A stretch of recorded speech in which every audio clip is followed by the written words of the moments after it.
Hey everyone! I'm Albert Boris. So, one of my favorite aspects of the Mario Party series is, randomly enough, the boss minigames. They're not a super common concept in these games, but whenever they do appear, they always put a smile on my face. And it's for the same reason I like boss battles in general. They tend to act as checkpoints that test all the skills you've learned so far, and atmospherically, they usually raise the stakes by quite a bit, having a more imposing atmosphere, and also offering a much better reward than most other minigames. Now, Mario Party has never really been too known for these things. After all, it's a board game. At most, we usually only had a final battle for most of the story modes in past games. But starting with Mario Party DS, they've become a more common staple over the years, and likewise, Super Mario Party Jamboree also has them. Unfortunately, they're not that impactful, they only appear at the end of each story mode board, and they also have the tiniest chance of appearing in the minigame roulette, if someone lands on a battle space. Otherwise, they sadly don't matter that much in-game. But for what it's worth, a boss minigame is a boss minigame, so today I wanted to rank all 5 of them. Yeah, I know that's not a lot, but you know, I still wanted to talk about them, because there are some more things I'd like to say about them as well, both good and bad. So, with all of that being said, let's get started.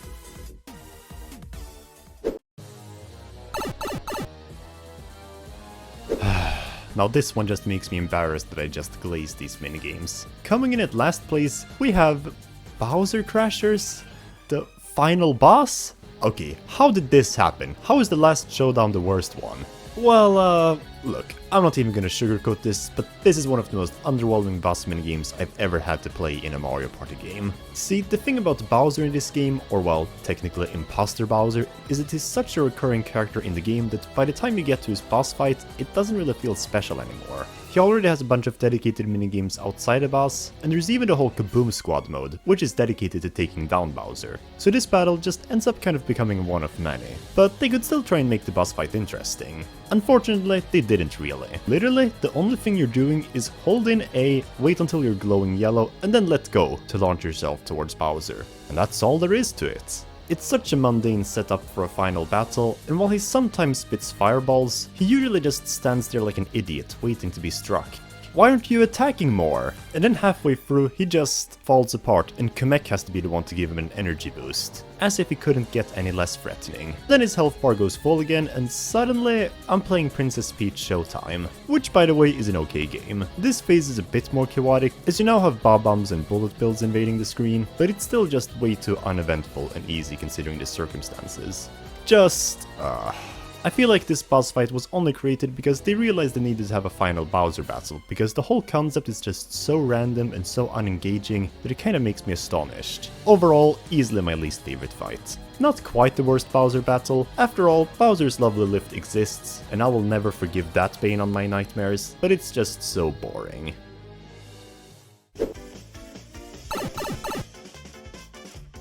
Next up, we have Mega Sting by Stompers in 4th place. This one is a slight step up from the previous one, but it's still pretty cookie cutter. For this fight, you have to climb up these platforms, and then jump on the Sting Bite to ground pound him. And that's about it. Again, it's very easy. If you're on the ground, you can't get hit at all, and even though the Sting Bite can pass through the middle platforms, you more often than not have enough time to quickly jump to the top. And even if you don't have time, you can just ground pound him from those platforms too. It's a bit scary when he gets angry and he starts playing faster, but most of the time, that strategy completely breaks this fight. Not even the smaller beasts that pop up halfway through add much challenge, because even though they act as shields for the big one, you can also just ground pound through them. I think those beasts should have maybe been a hazard for you to avoid instead. That way you'd actually have to be careful with where you jump. Granted, if you ground pound the boss once, you can't do it again until you've landed on ground. But again, it doesn't really matter, because for the first round, there's plenty of platforms up on top, and even when most of them disappear later on, you can still just bounce on the beat until you reach one at the edge. And his hitbox is massive. Overall, this fight is just too easy. It's more engaging than Bowser Crashers, and it can get kind of hectic when everyone keeps walking over each other, but again, it's just a bit too simple. And there are many ways this could have been more imposing. And also, even if these things were improved, I feel like they should have come up with a more intimidating boss character as well. This guy just looks too stupidly goofy to be taken seriously. I mean, look at him, he's just a big ball. So yeah, 4th place it is for me. Kinda mediocre.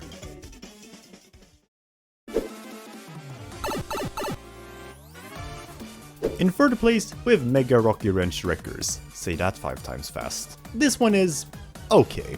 It's kind of a typical shooter game, where you have 9 different hatches located on an airship deck, and whenever Rocky Wrench pops up from one, you gotta give it your all and blast them.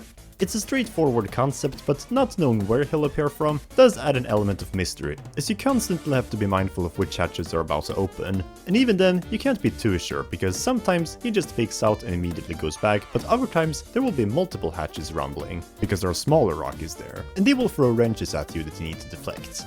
So overall, you really do need to pay a lot of attention, and I like that. It reminds me a lot of Blooper Barrage in Mario Party 9, which was another similarly styled boss minigame. Except, there's also one thing that game did way better, which unfortunately becomes the biggest problem here. Because Blooper Barrage was motion controlled, aiming your cannon was as quick and snappy as you allowed it to be. But this one isn't.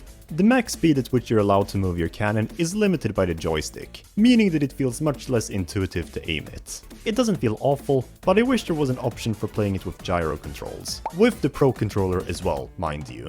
The fact that so many minigames are locked behind the Joy-Cons in this game just for using motion controls will always boggle my mind, especially when the Pro Controller is clearly capable of it too, but that's a story for another video.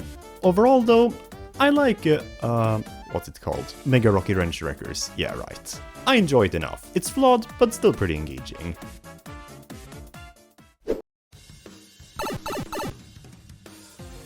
Wow, can you believe it? The first boss battle in the whole game is actually one of my favorite ones. Yeah, if you thought the Stingbay fight was the first one, well, you were just like me. Wrong! Which frankly makes that one even more disappointing, but whatever. Dragon Eel Slayers is number 2 for me, and the name does not lie. It truly does slay.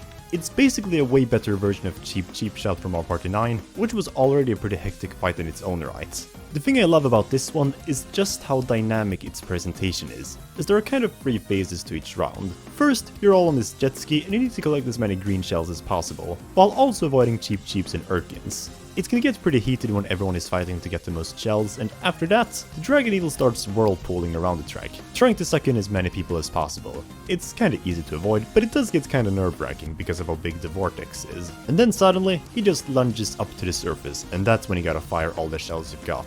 It really is a dynamic fight, and the amount of stuff that happens really made for a strong first impression to this game's bosses, perhaps a bit too strong. It's just that it's a bit too easy to be my favorite one. There's only one fight, which I think edges out even this one.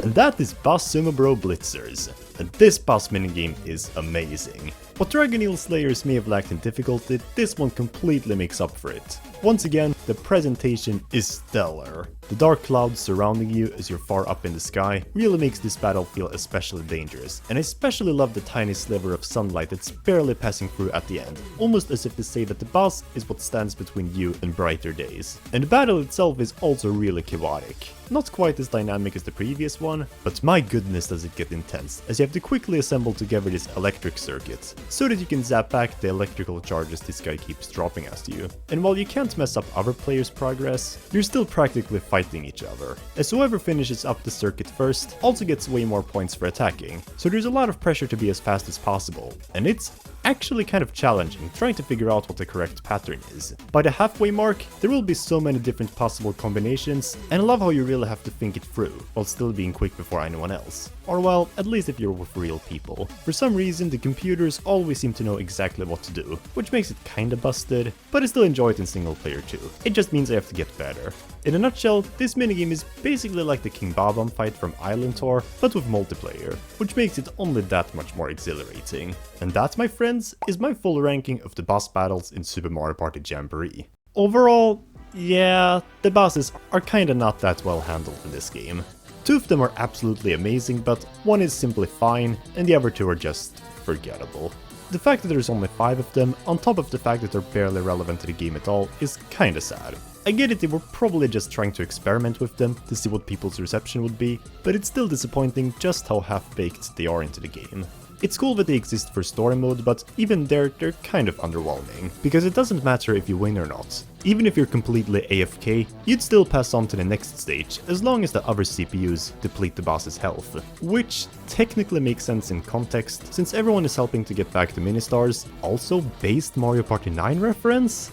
but for the purpose of the game, it would have been more engaging if winning was a requirement. But for the regular party mode, it's even worse, because they only might appear as an option for battle minigames. Keyword might. But there are many ways they could have been more impactful here too. Like, what if the final minigame each match was a boss fight? Preferably the one assigned to each map as well. That would really make for a lasting final impression. Most of the time, people don't even care about playing the final minigame anyways, because whatever you do probably won't have much of an impact anyways. After all, you can't really do anything next round, and at that point, it usually doesn't matter if you get 10 more coins, since everyone already has stars. But with a boss minigame at the end, that could perhaps yield a much bigger reward, say a star for winning, and double the coins for second and third place. Now that would be an epic way to wrap up a game. And sure, I know I just said it, I only think 2 of the fights are great, but even a forgettable boss fight is more impactful than none at all, even Bowser Crashers. I hope ND Cube learns the right lessons from this though, and that when it comes to the next Mario Party, which believe me, it's gonna come in 2027, they'll have improved on them, to the point that they'll perfectly fit into the game. But yeah, to leave the video on a good note, I love the fact that we do have boss battles now. And that's about all I wanted to say about this topic today. But what do you think about the boss fights in this game? Did you like them or not? How would you rank them from worst to best? And would you like to see this concept going forward in the future? Let me know all of this down below in the comment section. And if you enjoyed this video, then make sure to like, share and subscribe to my channel, as I make more videos on Super Mario Party Jamboree.